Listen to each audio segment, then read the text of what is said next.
പൊതുയിടങ്ങളിൽ മാലിന്യം നിക്ഷേപിക്കുന്നവരെ പൂട്ടാൻ കർശന നടപടികളുമായി മൂന്നാർ ഗ്രാമപഞ്ചായത്ത്. മൂന്നാർ ടൗണിൽ തോട്ടിലേക്ക് മാലിന്യം നിക്ഷേപിച്ചയാളിൽ നിന്നും 50,000 രൂപ പിഴ ഈടാക്കുമെന്ന് ഗ്രാമപഞ്ചായത്ത് സെക്രട്ടറി പറഞ്ഞു. മാലിന്യമുക്ത നവകേരളം പദ്ധതിയുടെ ഭാഗമായി പഞ്ചായത്ത് കഴിഞ്ഞ ദിവസങ്ങളിൽ നടത്തിയ ശുചീകരണ പ്രവർത്തനങ്ങൾ വൻ വിജയമായിരുന്നു. 55 ടണ്ണോളം മാലിന്യമാണ് പഞ്ചായത്ത് ശുചീകരണ പ്രവർത്തനത്തിലൂടെ ശേഖരിച്ചത്.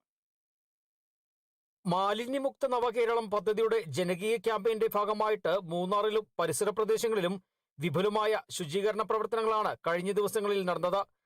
പഞ്ചായത്തിന് പുറമെ വിവിധ വകുപ്പുകളും സേനാ വിഭാഗങ്ങളും പൊതുജനങ്ങളും സന്നദ്ധ സംഘടനകളും വ്യാപാരികളും മെഗാ ക്ലീനപ്പ് ഡ്രൈവിൽ പങ്കാളിത്തം വഹിച്ചിരുന്നു.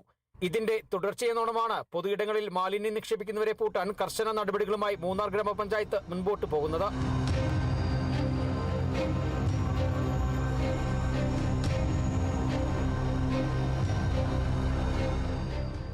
മൂന്നാർ ടൗണിൽ തോട്ടിലേക്ക് മാലിന്യം നിക്ഷേപിച്ചയാളിൽ നിന്നും 50,000 രൂപ പഞ്ചായത്ത് പിഴ ഈടാക്കുമെന്നും ഗ്രാമപഞ്ചായത്ത് സെക്രട്ടറി പറഞ്ഞു.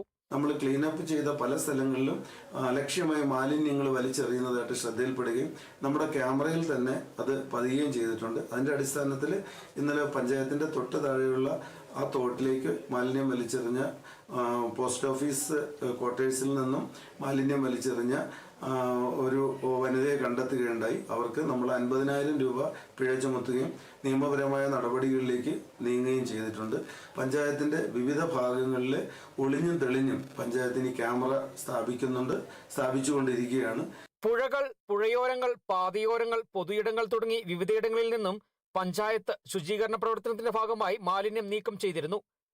55 ടണ്ണോളം മാലിന്യമാണ് ഇത്തരത്തിൽ ശേഖരിക്കപ്പെട്ടത്.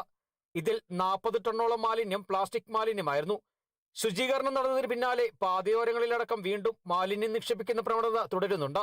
നിരീക്ഷണ ക്യാമറകളടക്കം സ്ഥാപിച്ച് ഇത്തരക്കാരെ കർശനമായി പൂട്ടാനാണ് പഞ്ചായത്തിന്റെ തീരുമാനം. Bineesh Antony, Kerala vision news, Idukki.